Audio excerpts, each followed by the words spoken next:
അടക്കിപ്പിടിക്കാൻ കഴിയുന്നവരാണ് യഥാർത്ഥ ശക്തിമാനെന്ന് മഹാനായ റസൂലുള്ളാഹി സ്വല്ലല്ലാഹു അലൈഹി വസല്ലം. അതുകൊണ്ട് വികാരം മനുഷ്യന്റെ വിവേകം പരാജയപ്പെടരുത്, വിവേകം നഷ്ടപ്പെടാൻ പാടില്ല. ഇസ്ലാം ദേഷ്യം പിടിക്കാൻ പറഞ്ഞ വിഷയങ്ങളുണ്ട്. ദേഷ്യത്തിന് ഇസ്ലാം നൽകുന്ന ചില മാനദണ്ഡങ്ങളുണ്ട്.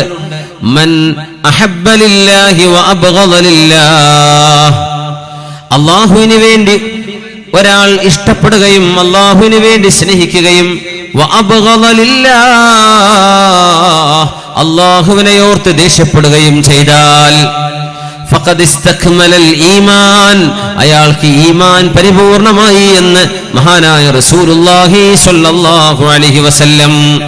മുത്തുനബി തങ്ങൾ അങ്ങനെയായിരുന്നുവല്ലോ.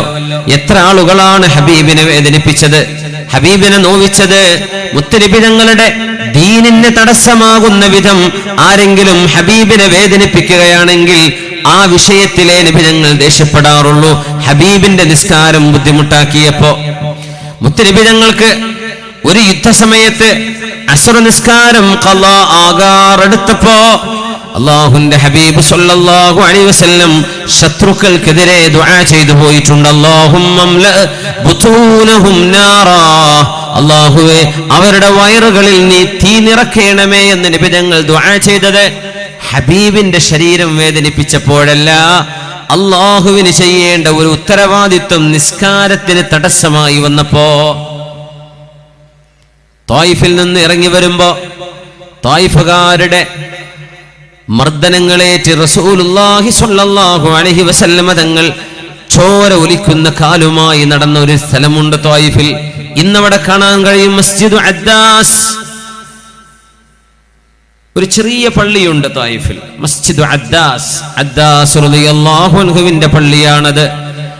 ആ ഒരു വേലക്കാരൻ, ഒരു പരിചാരകൻ, ഒരു അടിമയല്ലാതെ മറ്റൊരാളും ത്വായിഫിൽ അന്ന് മുസ്ലിമായിരുന്നില്ല. ആ അദ്ദാസ് എന്നവരുടെ പേരിൽ ഒരു പള്ളിയുണ്ട്. ആ പള്ളിയുടെ ബാക്ക് സൈഡ് ഒരു മുന്തിരിത്തോപ്പായിരുന്നു മുമ്പ്. ഇന്ന് ഇപ്പോഴും അവിടെ കൃഷിയുണ്ട്. അടുത്തൊരു 3 ആഴ്ച മുമ്പ് എനിക്കത് കാണാൻ അവസരമുണ്ടായി.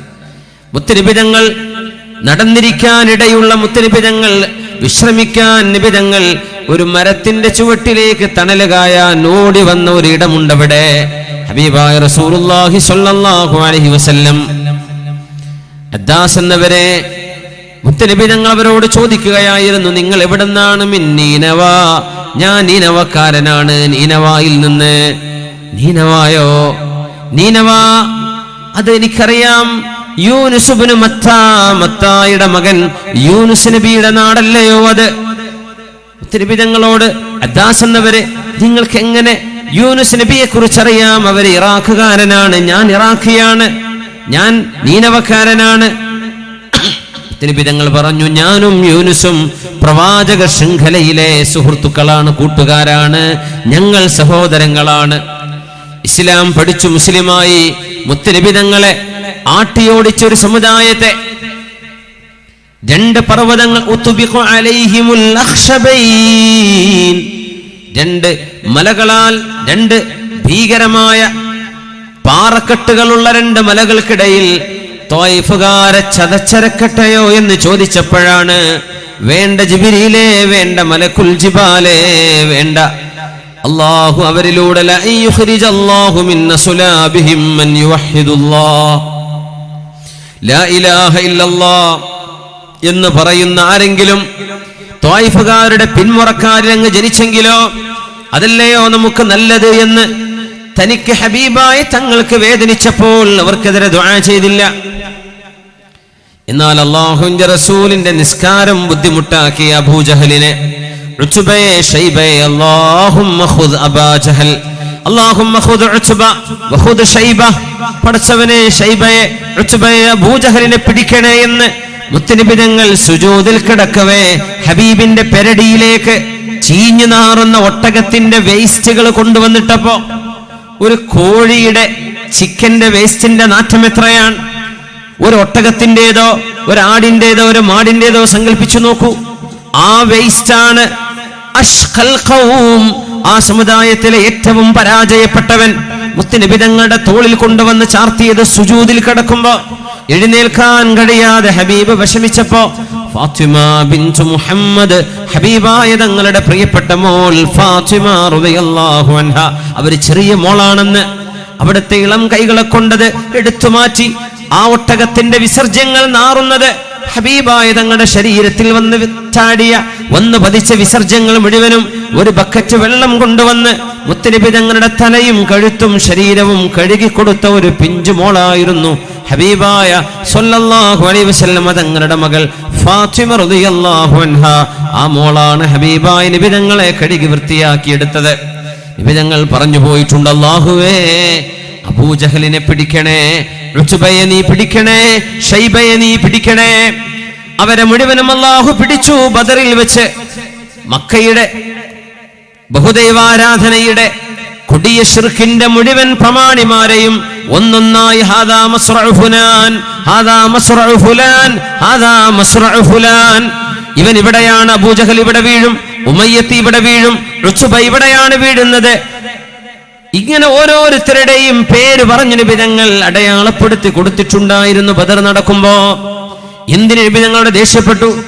ഹബീബുനാ റസൂലുള്ളാഹി തങ്ങൾ ദേഷ്യപ്പെട്ടത്, ഹബീബായ നബി തങ്ങൾ ദേഷ്യപ്പെട്ടത് സ്വന്തത്തിന് ശരീരത്തിനെ വേദനിപ്പിച്ചപ്പോഴല്ല, അള്ളാഹുവിന്റെ ദീനിനെ വിഷമിപ്പിച്ചപ്പോഴാണ്, ദീനിന് തടസ്സമാകുന്നത് ചെയ്തപ്പോഴാണ്. അതുകൊണ്ട് അഫലാ അദുല്ലുകും അലാ മൻ ഹുവ അശദ്ദു മിൻഹു, 100 ആളുകളെ ഓരോരുത്തരെയും കമിഴ്ത്തടിച്ച് ശക്തി തെളിയിക്കുന്ന നല്ല മല്ലനായ ഒരു മനുഷ്യനെ ചൂണ്ടി നബി തങ്ങൾ പറഞ്ഞു, ഇവനല്ല ശക്തിമാൻ. സ്വന്തത്തിന് വേദനിക്കുന്ന വാക്കുകൾ ഒരാൾ പറയുകയും ആ സമയത്ത് തന്റെ പിശാച് മറുപടി കൊടുക്ക്, വായിടപ്പൻ മറുപടി കൊടുക്ക്, ഇങ്ങോട്ട് ചീത്ത വിളിച്ച പോലെ അങ്ങോട്ടും ചീത്ത വിളിക്ക്. ഇന്ന് സോഷ്യൽ മീഡിയയുടെ അവസ്ഥ അതാണ്.